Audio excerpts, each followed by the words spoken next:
Léon Foucault was a French physicist whose experiments gave us direct evidence that Earth rotates and reshaped how we understand light, motion, and technology.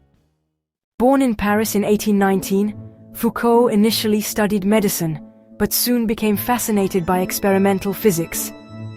He began by improving early photographic methods and then moved on to studying light and heat. In 1850, Foucault measured the speed of light using a rotating mirror setup and showed that light travels more slowly in water than in air, a result that supported the wave theory of light. A year later, in 1851, he unveiled his most famous experiment, the pendulum that now bears his name.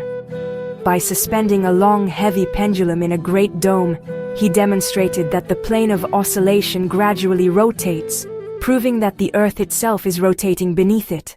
Foucault didn't stop there.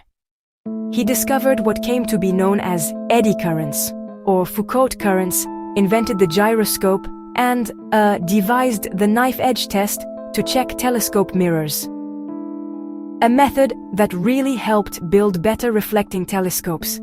He also contributed to improving astronomical instruments and refining techniques to observe the sun safely.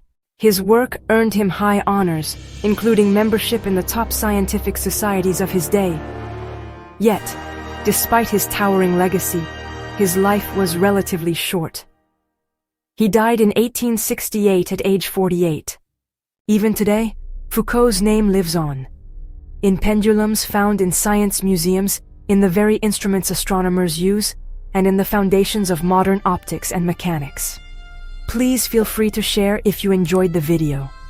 Subscribe to the channel Atomic Gear for more scientific content.